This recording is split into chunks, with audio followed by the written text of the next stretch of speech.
People who attempted to end it all and survived. What's your story? As soon as I hit the water, all I wanted to do was live. I planned it ahead of time. I had my final note written out and was preparing to leave. At 6 a.m., I entered my dad's room. He woke up and said, "Kevin, what's wrong?" He had known of my unwell behavior and he'd known I was diagnosed. He knew I was on meds. All I said was, "Dad, I just want to tell you that I love you." I wanted to tell him the absolute truth, that I was having dark thoughts and that I was going to go to the Golden Gate Bridge and die, but a voice in my head said, "Be quiet, Kevin. This is inevitable." And I listened. It led me to take a bus to the Golden Gate, crying the entire time, begging myself to tell the one man who loved me the most in the world on the phone that I was sick, I needed help. I couldn't, because as I was wanting to tell someone of my pain, the voices were screaming in my head that I had to die. It wasn't so much that I wanted to die, I believed I had to. This woman approaches me from my left, blonde curly hair, beautiful. She asked, "Sir, could you take my picture?" She was with her daughter. When I was looking into her camera, I thought about life as a whole. In front of me were two beautiful, happy individuals. Why couldn't I be like that? Why am I nothing like that? She was the only person that engaged, that interacted, that tried to connect. I didn't see it. I hit that water 225 feet, 25 stories, 75 miles an hour. In 4 seconds you hit that water and the impact reverberated through my legs and shattered my T12, L1 and L2 vertebrae. They just popped and splintered inside me and I temporarily lost use of my legs. I went down 70 feet beneath the water surface and opened my eyes. All I wanted to do was live. I swam 70 feet with one breath without the use of my legs as fast as I could, thinking the entire time, if I die here, no one will ever know. I didn't want to die, and that's what drove me. In the water I come above the surface and keep going down. I can't stay afloat. My boots are waterlogged. Wearing long sleeve clothes and cargo pants, I couldn't stay above water. I kept going down. I came up one more time, spat out salt water, thinking I was going to die today, and no one's going to know. All I wanted to do was live. I had made a big mistake. That is when something began to circle beneath me, large and very slimy and very alive. Amidst the water around me, I managed to laugh about the situation. I wasn't going to die from the Golden Gate Bridge, but I was going to die from a shark? Nothing can ever go my way. But sooner than later, I realized something. It wasn't a shark. It just kept circling faster and faster beneath me. No longer was I struggling in the water, I'm lying at the top and being kept buoyant by this thing. It was bumping me up. I was no longer swimming, lying on my back, being kept afloat by this thing, thinking, when is it going to bite me? I don't remember what happened after that. I blacked out. I remember a boat coming towards me, and I woke up in the hospital. While I was recovering, I went on a show on TV talking about my story, and people from all around the world wrote to me afterwards. But one man's letter stuck out of all the rest. His name was Morgan McWhird.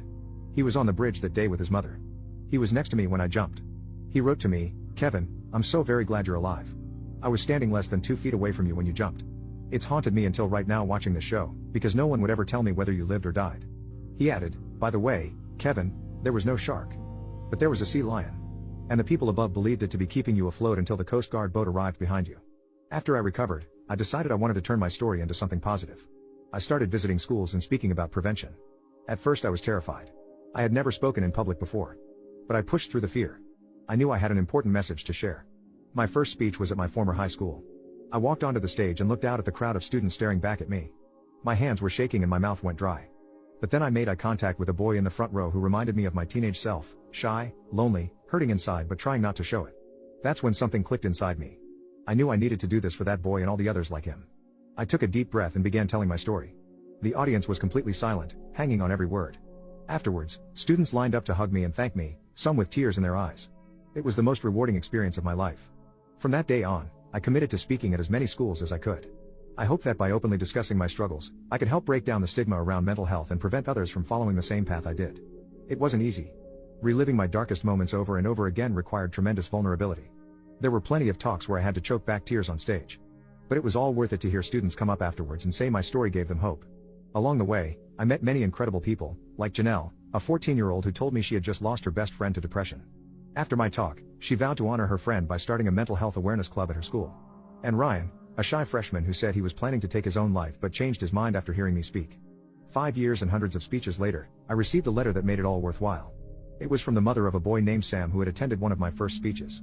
She wrote that after hearing me, Sam finally opened up to her about his dark thoughts. Thanks to my story, he got help and made it through the darkest period of his life. He was now happy and healthy, excelling in school and looking forward to college. His mother ended the letter saying, "You saved my son's life." I broke down crying while reading it, overcome with emotion. Just like that, the years of painful reliving and public speaking were all worth it. I knew I would keep sharing my story for as long as I was able if it meant saving beautiful souls like Sam. Over 2,000 people have died there. I got to live. I'm grateful for every millisecond I get to walk and breathe because I almost couldn't. My life may have been saved by a sea lion, But it was given purpose by those students who needed hope. I will be forever grateful for the opportunity to turn my greatest tragedy into a chance to light the way for others still stumbling alone in the dark. This is the power of our stories. They remind us we're not alone. If there's one thing that you take out of my story, it's to remember that even when you feel like you are isolated from the crowd or not accepted from others, you are always wanted. Just when I thought I had nobody, a seal from the Pacific Ocean saved my life. You matter. You are capable of overcoming any problem in your life. If you need to talk to someone, don't be afraid to reach out. You are not alone.